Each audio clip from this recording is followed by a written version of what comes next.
नमस्कार मित्रांनो. तू ही रे माझा मितवा या मालिकेच्या आजच्या भागामध्ये आपण बघणार आहोत की शेवटी ईश्वरीने तिचा क्लाउड किचनचा बिझनेस सुरू केला आणि आता सगळा त्या दिवसाचा सगळा कारभार म्हणजे पूजा ओपनिंग वगैरे झाल्यानंतरून आता रात्री रिटर्न जायची वेळ आलेली असते आणि ती लॉक वगैरे करत असते आणि ईश्वरी सोबत आता अर्णवही तिथे असतो. तेव्हा ती अर्णवला आता सांगत असते की आजचा दिवस खूप बढिया गेला, सगळं काही खूप छान झालं आणि दुसरं म्हणजे तुम्ही इथे येऊन मला एकदम बढिया असं सरप्राईज दिलं. तेव्हा अर्णव म्हणतो, म्हणजे तू माझी वाट बघत होतीस? यावर ईश्वरी म्हणते, म्हणजे काय सर, ऑब्व्हियसली बघत होते. एकतर हे स्वप्न तुम्हीच मला दाखवलं आणि तुम्हीच इथे नसलात तर काय मजा येणार. तेव्हा अर्णव आता म्हणतो, बाय द वे ते राकेशजी असे अचानक निघून गेले, त्यांचं काय होतं? मी त्यांना थांबवण्याचा प्रयत्न केला पण ते थांबलेच नाही and little bit that was weird. तेव्हा आता इतक्यात ईश्वरी म्हणते की सर, त्यांना ना नक्कीच कोणाचा तरी फोन आलेला असणार आहे मदतीसाठी, म्हणून ते धावून गेले असतील घाईत. तेव्हा अर्णव म्हणतो, म्हणजे? त्यावर ईश्वरी म्हणते की सर, म्हणजे की ते ना कायम मदत करत असतात सगळ्यांना, आदतच आहे त्यांना तशी. यावर अर्णव म्हणतो, कमाल आहे, सगळ्या व्यक्ती असेच असतात का? यावर ईश्वरी म्हणते, काय? अर्णव म्हणतो, अगं काही नाही. तेव्हा आता ईश्वरी म्हणते, हा, आणि त्यांनी केलेल्या कामाचं क्रेडिट घ्यायची जर वेळ आली ना तर ते कधीच घेत नाही. अशी माणसं जवळपास असली की किती आधार वाटतो ना त्यांचा. तेव्हा आता अर्णव म्हणतो, काम न करता क्रेडिट कसं घ्यायचं हे जमतं काही लोकांना, आणि त्यात ते राकेशजी वकील आहेत, राईट? सो स्वतःचा पॉइंट ऑफ व्ह्यू समोरच्याला कसा पटवून द्यायचा हे त्यांना चांगलं जमत असेल. तेव्हा आता ईश्वरी म्हणते की बरं, चला निघूयात आता. तेव्हा अर्णव म्हणतो, येस चला या. तेव्हा आता ते दोघंही यायला निघू लागतात. इतक्यात ईश्वरी पडून जाणार असते आणि तिला अर्णव पकडून घेतो, म्हणजे तिच्या मिऱ्यांमध्ये पाय अडकतो आणि ती पडून जाणार असते. तेव्हा आता अर्णव तिला पकडून घेतो की हळू पडशील. सो तेवढ्यात त्यावेळेस त्यांच्यातला तो जवळ असलेला क्षण होतो, म्हणजे ते दोघं एकमेकांच्या थोडंसं जवळ येतात आणि ते दोघं एकमेकांकडे बघत असतात, म्हणजे थोडीशी अशी जवळीक होऊन जाते त्यांची. सो तो क्षण, त्या क्षणी ते एकमेकांकडे तसे बघत असतात, एकमेकांना डोळे भरून बघत असतात. तेव्हा ते दोघंही भानावर येतात आणि आता अर्णव तिला म्हणतो, सॉरी मी सुंदर. तेव्हा ईश्वरी म्हणते, नाही नाही नाही सर, माझं चुकलं, मी पडून जाणार होते, तुम्ही उलट पटकीने आधार दिला, नाही तर पडलेच असते मी. पण सर, मी ना लकी आहे, मला कधी गरज लागली आधाराची तर मला कसाही पटकीने आधार मिळून जातो. तेव्हा अर्णव म्हणतो, मे बी ठीक आहे, इंटेन्शन मॅटर करतं पण. यावर ईश्वरी म्हणते, म्हणजे? तेव्हा आता अर्णव म्हणतो, म्हणजे न मागता कोणी जर आधार देत असेल त्या मागचं नेमकं कारण चेक करायला हवं. यावर ईश्वरी म्हणते, सर तुम्ही ना फक्त एकदा राकेशजींना भेटा, मग तुमची गलतफहमी दूर होऊन जाईल. तेव्हा आता अर्णव म्हणतो, मी आलो होतो त्यांना भेटायला पण तेच निघून गेले. यावर ईश्वरी म्हणते, सर भेटीचा योग आला ना की नक्की भेटाल आणि मला खात्री आहे हो सर, तुम्हालाही ते नक्की आवडतील. आता हे ऐकून अर्णव थोडासा भारावतो आणि म्हणतो, तुम्हालाही म्हणजे? तुम्हालाही म्हणजे तुलाही आवडतात? यावर ईश्वरी म्हणते, हो अहो सगळ्यांनाच आवडतात, नमुताई, आत्या, आई, सगळ्यांनाच. बरं सर, चला आता उशीर होतोय आणि दिवसभर कामं करून मला पण खूप थकायला झालेलं आहे, चला बरं. तेव्हा अर्णव आणि ईश्वरी दोघंही निघू लागतात. ईश्वरी तर गाडीत जाऊन बसायला बघते, पण आता अर्णव विचारात पडलेला असतो आणि तो विचार करत असतो की तो राकेश मिस इंदोरला खरंच आवडतो की फक्त मैत्री आहे, नक्की काय आहे मिस इंदोरच्या मनात. तर दुसरीकडे आता वल्लरीकडे लावण्य आलेली असते आणि लावण्याला वल्लरी म्हणत असते की एक गोष्ट खूप चांगली झाली बघ, दिल्लीचं सगळं हँडल करून स्वतःला, सिटीची मीटिंग हँडल करून स्वतःला सिद्ध करायची संधी मिळाली माझ्या आकाशला, एवढं खरंच खूप बरं झालं. यावर आता लावण्य म्हणते, तुम्ही म्हणजे you can be serious right, इथे माझा एवढा मोठा प्लॅन स्पॉइल झालेला आहे, क्लायंट सोबतची इतकी इम्पॉर्टंट मीटिंग एआरने मिस केली, कोणासाठी? त्या मिडल क्लास ईश्वरीसाठी, आणि तुम्हाला त्याचं काहीच वाटत नाहीये मामी, यू आर सेलिब्रेटिंग सिरियसली. तेव्हा आता वल्लरी म्हणते, अगं एक संधी गेली तेव्हा आता दुसरी येईलच की, आणि नाहीच आली तर आपण दोघी मिळून खेचून आणू. यावर लावण्य म्हणते, आणि आताचं काय, या संधीचं काय, इतक्या कॅज्युअली कसं काय घेऊ शकता तुम्ही? I just don't get it मामी, अहो तुम्हाला फक्त तुमचीच पडलेली आहे राईट. यावर वल्लरी म्हणते, नाही लावण्य, असं काहीच नाहीये, हे बघ एवढूशा किस्स्याने एवढं मोठं फ्रस्ट्रेट व्हायचं नसतं ग. अगं ते ईश्वरीचं क्लाउड किचन सुरू झालं म्हणजे काही होत नाही, ते चालावं पण लागतं ना. आपण दोघे मिळून 4 दिवसात तिचं किचन बंद पाडू. यावर लावण्य म्हणते, ते तर मी पाडणारच आहे मामी, पण आता मला या गोष्टीचा त्रास होतोय की मी इतकी अपसेट आहे आणि तुम्ही लिटरली हसताय आणि एन्जॉय करताय सी.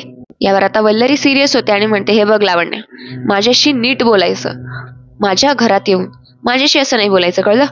आणि दुसरी गोष्ट, होणारी मामे सासू आहे मी तुझी, लक्षात ठेव. यावर लावण्य म्हणते, हो का? होणारी मामी सासू कधी होणार माझी मामी सासू? यावर वल्लरी म्हणते, एक मिनिट, जशी मला तुझी गरज आहे ना, तशी तुला सुद्धा माझी गरज आहे. लावण्या, विसरू नको. आपण दोघींनी एकमेकींसाठी विश्वास आणि रिस्पेक्ट ठेवायलाच पाहिजे, कळलं का? यावर लावण्य म्हणते, ओके ओके फाईन. यावर वल्लरी म्हणते, आणि हे बघ, सारखं सारखं हे असं रागावून काही होणार नाहीये.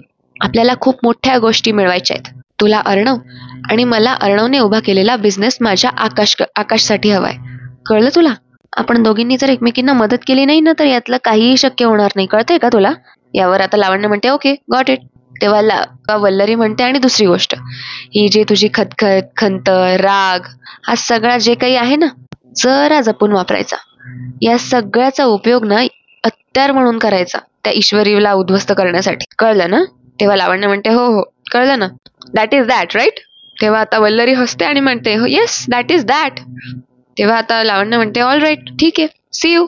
असं म्हणत आता लावण्य तिथून निघून जाते आणि वल्लरी तिला सी यू म्हणत हात देऊन देते. तर दुसरीकडे आता सुप्रिया जयश्रीला म्हणत असते की कार्यक्रम छान झाला ना? यावर जयश्री म्हणते की हो, खरंच खूप छान झाला, पण सुप्रिया, दादा असायला हवा होता ना? तेव्हा दादा असताना तर या सगळ्याबरोबर राकेश आणि इशूच्या लग्नाचा विषय पुढे गेला असता. आता हे ऐकून सुप्रिया थोडीशी बेचैन असते. सुप्रिया काही बोलत नाही यावर. इतक्यात तिकडून आता अर्णव आणि ईश्वरी दोघंही येत असतात. अर्णवच्या हातात मोठ्या मोठ्या बॅग्स असतात ज्यामध्ये सामान असतो. ते दोघं घरात येत असतात आणि इतक्यात ईश्वरी म्हणते, हे भगवान, माझा फोन गाडीतच राहिला, थांबा हा मी आलेच. असं म्हणत आता ईश्वरी फोन घ्यायला गाडीकडे जाते आणि इकडे अर्णव पुढे येत असतो. अर्णव घरात येईल, म्हणजे अर्णवच्या हातात ते झोले असतात ते ठेवायला तो येत असतो. तो अर्णव घरात येईल इतक्यात तो आता सुप्रिया आणि जयश्रीचं बोलणं ऐकतो. जयश्री बोलत असते की सुप्रिया, मला तरी वाटतं की राकेशच्या मनात इशू बद्दल नक्कीच काहीतरी असणार आहे, आणि आहेच. आता हे सांगत जयश्रीच्या चेहऱ्यावर एक हसू असतं. तेव्हा सुप्रिया म्हणते, हो पण जयुताई, इशूला जराही अंदाज नाहीये की आपण तिचा आणि राकेशचा विचार करतोय ते. आणि अहो, एकदम तिला हे सगळं असं लग्नाचं विचारल्यावर तिचा गोंधळ नाही का उडणार? आता हे सगळं मागून अर्णव ऐकत असतो आणि अर्णव खूप हादरलेला असतो. सुप्रिया पुढे म्हणते की आणि तिच्या मनात राकेश बद्दल जर तसं काही नसेल तर? जयश्री म्हणते, अगं सुप्रिया, तेच तर कळायला हवं ना. तिच्या समोर हा विषय काढल्याशिवाय आपल्याला हे सगळं कसं समजणार आहे? यार सुप्रिया म्हणते की हा, तेही बरोबरच आहे म्हणा, पण बरं मी एकदा यांच्याशी बोलते, कारण तेच बोलणार आहेत या विषयावर इशू बरोबर. तेव्हा आता जयश्री म्हणते की ठीक आहे, बरं आहे. तेव्हा आता अर्णव हे सगळं ऐकतो. अर्णवला वाईट वाटत असतं आणि इतक्यात आता ईश्वरी येते मागून आणि म्हणते, सर हो, तो फोन गाडीच्या सीटच्या मागे पडला होता, खाली पडला होता, म्हणून वेळ लागला. तुम्ही असं दारातच काय उभे आहात? या ना आत या. अर्णवचा असा उतरलेला चेहरा बघून आता जयश्री विचार करत असते की याने ऐकलं तर नसेल ना बोलणं. तेव्हा सुप्रिया तिथे जाते आणि म्हणते, इशू अगं, तू त्याला पिशव्या धरायला का लावल्यास? एवढ्या बॅग्स त्याला का दिलात धरायला? आण रे अर्णव इकडे. असं म्हणत आता सुप्रिया त्या बॅग्स घेते आणि घरात ठेवते. सुप्रिया पुढे म्हणते, अर्णव अरे आत ये. तेव्हा ईश्वरी पण म्हणते की चला सर आत या. तेव्हा अर्णवचा उतरलेला चेहरा असतो आणि अर्णव म्हणतो, नाही नको. तेव्हा सुप्रिया म्हणते, अरे माझ्या हातचा मस्त चहा पिऊन जा, ये. तेव्हा आता अर्णव म्हणतो, नको, गेटिंग लेट, मला आय हॅव टू गो. तेव्हा आता ईश्वरी म्हणते, सर अहो, तुम्ही चक्क आईच्या हातच्या चहाला नाही म्हणताय? अहो, तुम्ही कितीतरी वेळा मुद्दाम इथे फक्त चहा पिण्यासाठी आलाय, विसरलात का? तेव्हा अर्णव स्मित हास्य देतो आणि म्हणतो, नको, मला लेट होतोय, यू कॅरी ऑन. तेव्हा आता असं तो चेहरा त्याचा उतरलेला असतो आणि तो तिथून निघून जातो. तेव्हा आता ईश्वरी आणि सुप्रिया दोघेही विचारात पडतात. त्या म्हणतात, अरे हे काय चाललंय? तर दुसरीकडे अर्णव त्याच्या कारजवळ येतो आणि त्याच्या डोक्यात तेच शब्द आठवत असतात. आता जयश्रीचे त्याच्या डोक्यात तेच चाललेलं असतं. लग्नाबद्दल जे सुप्रिया आणि जयश्री बोलत असतात त्याच्या कानावर आता तेच शब्द पडतात की ईश्वरीच्या मनात काय ते जाणून घ्यायला हवं, राकेशला इशू आवडत असेल का, वगैरे वगैरे अशा टाईपच्या गोष्टी. तेव्हा आता हे सगळे विचार आता अर्णवला सतावत असतात. त्याचा हार्टब्रेक होऊन गेलेलं असतं, त्याला खूप वाईट वाटत असतं. दुसरीकडे सुप्रिया म्हणते, अरे कमाल आहे या मुलाची, इशू तू भांडली आहेस का पुन्हा त्याच्याशी? यावर आता ईश्वरी म्हणते, नाही नाही, बिलकुल नाही, काय झालं काय माहिती. तेव्हा सुप्रिया म्हणते, बरं चल तू तर आत ये. तेव्हा आता ईश्वरी म्हणते, हो आली. पण दुसरीकडे ईश्वरी पण खूप विचारात पडलेली असते की अर्णवला असं झालं काय, आणि ती वळून वळून पुन्हा बघत असते. दुसरीकडे अर्णव आता त्याच्या गाडीचा सीट बेल्ट ओढून ओढून लावत असतो. तो खूप संतापात असतो, कारण तो खूप हर्ट झालेला असतो, त्याला वाईट वाटलेलं असतं. तो आता कारमध्ये बसून त्याच्या घरी यायला निघतो. तर दुसरीकडे आता राकेश अंजलीच्या घरी असतो तिच्यासोबत आणि तो विचार करत असतो की आज तिथे अर्णवने मला तिथे नक्की पाहिलंय की नाही, कसं कन्फर्म करता येईल मला. त्यात इतक्यात अंजली तिथे येते आणि राकेशला म्हणते, अहो तुम्ही कधी आलात आणि काय झालं, चेहरा का असा दिसतोय. तेव्हा राकेश म्हणतो, नाही अगं काही नाही, खूप कटकटी होत्या आज, जरा जरा थकायला झालंय मला. अंजली म्हणते, काय झालं. तेव्हा राकेश सांगतो, अगं काही नाही, टेन्शन्स काय रोजचेच आहेत, जाऊ दे. बरं मला सांग, अर्णव आलाय का घरी. तेव्हा अंजली म्हणते, अहो विसरलात का, अर्णव सकाळीच दिल्लीला गेला. तेव्हा राकेश आता म्हणतो, अरे हा हो खरंच विसरलो मी बघ, हे असं होतंय माझं कामाच्या गडबडीत. यावर आता अंजली म्हणते, तुमचं काही काम होतं का त्याच्याकडे, नाही म्हणजे काही टेन्शन आहे का कामाचं. यावर राकेश म्हणतो, नाही ग काही नाही, फक्त काय आहे ना की आज जरा एक विचित्रच गोष्ट घडली, पण जाऊ दे, तुला सांगितलं तर तू उगाच खूप विचार करत बसशील, जाऊ दे. तेव्हा अंजली म्हणते, हे बघा तुम्ही असं करता, काय टेन्शन येते सांगतच नाही आणि नंतरून मला त्याचा त्रास होतो. तेव्हा आता राकेश म्हणतो, अगं अंजली माझं ऐक. तेव्हा अंजली म्हणते, नाही नाही तुम्ही काही बोलूच नका, घरात एक आपल्या हक्काचा माणूस असताना तुम्ही टेन्शन लपवता, म्हणजे मीच बायको म्हणून कुठेतरी कमी पडतीये ना. तेव्हा आता राकेश तिला सांत्वन देत असतो आणि म्हणतो, अंजली अगं असं खरंच काही नाहीये. असं म्हणत आता राकेश तिला मिठी मारतो आणि अंजलीची नाराजी दूर करण्यासाठी तो म्हणतो की कधी कधी ना आपलं आयुष्य खूप कॉम्प्लिकेट होऊन जातं, पण तू समोर आलीस ना की सगळं सोपं होऊन जातं बघ. आता हे ऐकून अंजली थोडीशी शांत होते आणि खुश होते. आता हा राकेश विचार करत असतो की अर्णव राजेश शिर्के, आज समजा तू मला पाहिलं जरी असलंस तरी माझा डाव उलटवशील, या भ्रमात अजिबात राहू नकोस. माझ्या वाकड्यात शिरलास तर सुद्धा नाचवू शकतो हा राजेश, राजेश उर्फ राकेश. तेव्हा आता राकेशची अशी शांतता बघून अंजली त्याच्याकडे बघू लागते. अंजली म्हणते, बघा अजून पण काही सांगितलंच नाही तुम्ही, ठीक आहे नका सांगू, मीच शोधून काढते. तेव्हा राकेश म्हणतो की अगं अंजली, तुझ्यापासून लपवावं असं खरंच काही नाहीये माझ्या आयुष्यात. बरं ठीक आहे ठीक आहे, मी तुला एक गोष्ट सांगतो. यावर अंजली म्हणते, काय. इतक्यात आता राकेश सांगू लागतो. तर दुसरीकडे अर्णव खूप दुखावला गेलेला असतो. तो गाडी खूप जोरात चालवत आणतो, तो गाडी थांबवतो आणि त्याच्या डोक्यात त्याच गोष्टी चाललेल्या असतात. परत त्याला तेच आठवतं जे त्याने बघितलं होतं जयश्री आणि सुप्रियाला बोलताना. जयश्री म्हणत असते की राकेशच्या डोक्यात 100% इशूबद्दल काहीतरी चाललेलं असणार आहे, आणि सुप्रिया तिला म्हणत असते की अहो ताई हो, पण इशूला जराही अंदाज नाहीये की आपण तिचा आणि राकेशचा विचार करतोय ते. यावर जयश्री बोलते की अगं सुप्रिया, पण तिला कळायला हवं ना, तिच्या समोर हा विषय काढल्याशिवाय आपल्याला हे कसं समजणार आहे. तेव्हा सुप्रिया बोललेली असते की मी यांच्याशी बोलते, कारण तेच बोलणार आहे या विषयावर इशू बरोबर. तेव्हा आता अर्णवला याच गोष्टी परत परत परत आठवत असतात, त्या डोक्यात चाललेल्या असतात. तो खूप फ्रस्ट्रेटेड असतो आणि आता तो मोठ्याने जोरात आरोळ्या मारत असतो. दुसरीकडे त्याला आता ईश्वरीचे शब्द आठवतात. ईश्वरी बोललेली असते की तुम्ही ना एकदा एकदा राकेशजींना भेटा, म्हणजे तुमची सगळी गलतफहमी दूर होऊन जाईल, आणि मला खात्री आहे सर तुम्हालाही ते नक्की आवडतील. हे शब्द आता ईश्वरीचे आठवतात अर्णवला. तो तिला आणखी बोललेला असतो, तुम्हालाही म्हणजे तुलाही आवडतात का. त्यावर आता ईश्वरी हो बोललेली असते. सो अर्णवच्या डोक्यात तेच तेच चाललेलं असतं. तो या विचारातून ठरवून सुद्धा बाहेर पडू शकत नसतो, इतकं त्याचं डोकं, इतका ते विचार त्याला सतावत असतात. दुसऱ्या दिवशी सकाळी ईश्वरी पटपट आवरत असते. ती आता आवाज देते सुप्रियाला, आई चल मी निघतीये. असं म्हणत आता सुप्रिया निघू लागते. इतक्यात सुप्रिया म्हणते, अगं थांब थांब थांब थांब जरा, हे घे. असं म्हणत आता सुप्रिया तिला दही साखर देत असते. सुप्रिया दही साखर देताना ईश्वरीला म्हणते की अगं थांब थांब इशू, 1 मिनिट, हे घे. इशू आजचा पहिला दिवस आहे तुझा, छान यश मिळू दे तुला, हे घे. असं म्हणत आता इशू तो दही साखर खाते आणि म्हणते नमस्कार करते. तेव्हा आता सुप्रिया तिला आशीर्वाद देते आणि म्हणते की खरं तर हे दही साखर मी तुला बऱ्याचदा दिलंय, पण आजचं तुझं घराबाहेर पडणं काहीतरी वेगळंच वाटतंय मला. म्हणजे अगं बघ ना, आतापर्यंत माझी इशू घराबाहेर पडायची, पण आज ईश्वरी स्वीट्सच्या ईश्वरी देसाई घराबाहेर पडतायत. आता असं ऐकून ईश्वरी आणि सुप्रिया दोघंही हसू लागतात, एकमेकांना मिठी मारतात. आणि ईश्वरी म्हणते, थोडी धाकधूक तर होतीये मला. तेव्हा सुप्रिया म्हणते, हो ना, बरं होऊ दे होऊ दे. यावर आता ईश्वरी म्हणते, पण अगं कोशिश करणे वालो की हार नाही होती. बरं चला निघते मी आता, उशीर होतोय, 100वा किचन सुरू करायचंय मला. इतक्यात आता नम्रता येते आणि म्हणते, इशू मी पण रेडी आहे. तेव्हा ईश्वरी तिला म्हणते की अगं तू कुठे निघाली आहेस.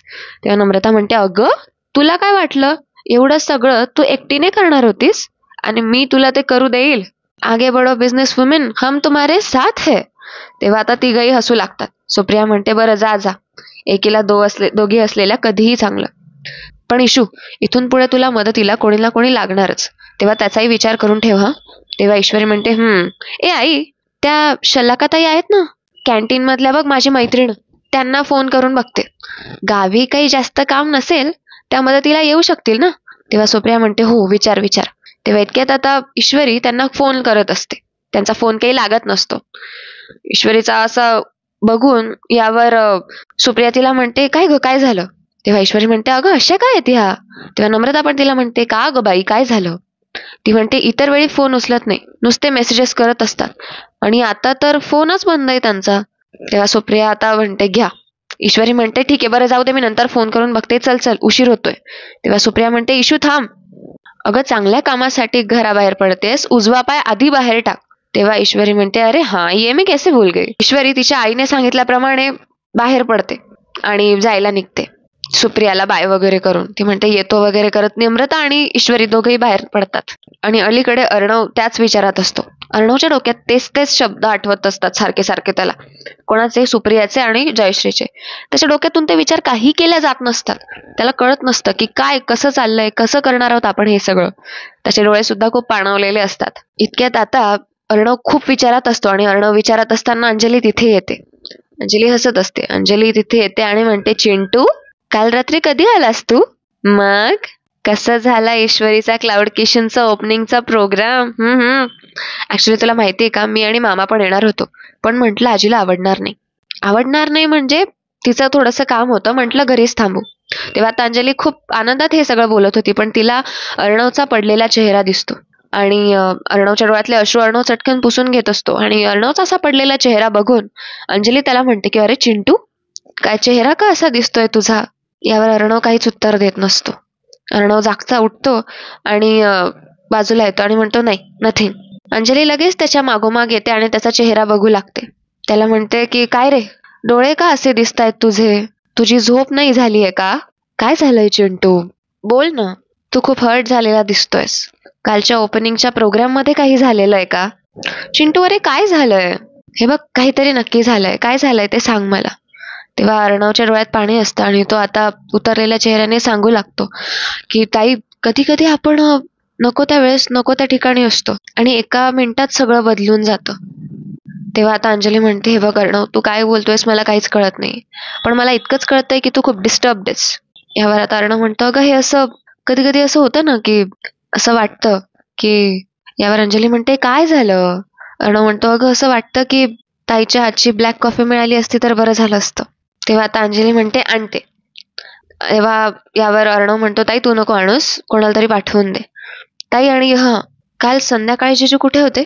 तेव्हा आता अंजली म्हणते अरे ते नाटकाला गेलेले होते. तेव्हा आता अर्णव प्रश्नात पडलेला असतो. तेव्हा आता तो सीन सगळा ती त्याला सांगू लागते, म्हणजे ती सगळं सांगू लागते आता की नेमकं काय झालेलं होतं. म्हणजे जेव्हा अंजली आणि राकेशचा संवाद चाललेला असतो तेव्हा अंजलीने ते तिकीट बघितलेलं असतं. अंजली म्हणते हे तर नाटकाचं तिकीट आहे. यावर आता राकेश बोलतो की हो, हे नाटक बघायला गेलो होतो. म्हणजे या अवस्थेत तू बघावंस असं नाटक नाहीये हे, पण तुला घेऊन नाही गेलो म्हणूनच. तेव्हा अंजली म्हणते म्हणजे? यावर आता राकेश सांगतो की अगं एका खऱ्या कोर्ट केसच्या बेसिसवर आहे हे नाटक, आणि माझ्या एका कोर्ट केससाठी मला रेफरन्स हवा होता म्हणून बघायला गेलो होतो मी, पण हे नाटक बघून खूपच अस्वस्थ झालो अचानक. तेव्हा अंजली म्हणते बापरे, असा काय विषय होता? तेव्हा राकेश आता म्हणतो की जाऊ दे ना, नको, तुला कारण हवं होतं ना माझ्या टेन्शनचं, ते हेच होतं, पण आता नको तो विषय, मला खूप त्रास होतो खरंच. तेव्हा आता हा सगळा प्रसंग अंजली अर्णवला सांगते. अर्णव म्हणतो काय, काल नाटकाला गेले होते? तेव्हा अंजली म्हणते हो, का काही काम होतं का? तेव्हा अर्णव म्हणतो नाही ग, काम नव्हतं काही, असंच विचारलं. काल एका ठिकाणी पाहिल्यासारखं वाटलं मला, त्यांच्यासारखा सेम दिसणारा माणूस होता. तेव्हा अंजली प्रश्नात पडलेलं असते आणि ती त्याच्याकडे बघत असते आणि अर्णव तर खूप विचारात असतो. पुढील भागात आपल्याला बघायला मिळणार आहे की राकेशकडे ऑब्व्हियसली सीसीटीव्हीचा ऍक्सेस असतो. तो फोनमध्ये बघत असतो. तो म्हणतो म्हणजे त्याला सीसीटीव्ही मध्ये ईश्वरीचे बाबा घरी आलेले दिसतात. तेव्हा आता राकेश म्हणतो की सासरे बुवा घरी आले, आता यांच्या मनातल्या सगळ्या शंका कुशंका दूर करून वेळीच निशाणा साधायला हवा, म्हणजे तो असं ठरवत असतो. तर दुसरीकडे ईश्वरीच्या शॉपला अर्णव ईश्वरीला म्हणत असतो की कोण आहे राकेशजी, एखादा फोटो वगैरे असेल का तुझ्याकडे? तेव्हा आता ईश्वरी म्हणते फोटो दाखवले असते, पण माझे हात भरलेले आहेत, काही हरकत नाही, थांबा. इथेच मोबाईल आहे बघा ना. तेव्हा अर्णव आता राकेशचा फोटो बघू लागतो, म्हणजे ईश्वरीचा फोन ओपन करतो आणि तो राकेशचा फोटो बघू लागतो. ईश्वरीच्या फोनमध्ये तो काहीतरी असं बघतो की ज्याने तो खूप हादरून जातो, म्हणजे त्याला खूप मोठा धक्का बसतो आणि त्याला कळत नाही की आता काय करावं. तो खूप चिडलेला असतो आणि तो ईश्वरीकडे बघतो आणि त्या फोनमध्ये एकदा बघतो. काय बघितलेलं असेल ते आपल्याला जाणून घेण्यासाठी पुढील भाग बघावे लागतील. तर मित्रांनो, आजचा एपिसोड तुम्हाला कसा वाटला हे कमेंट्समध्ये नक्की सांगा. धन्यवाद.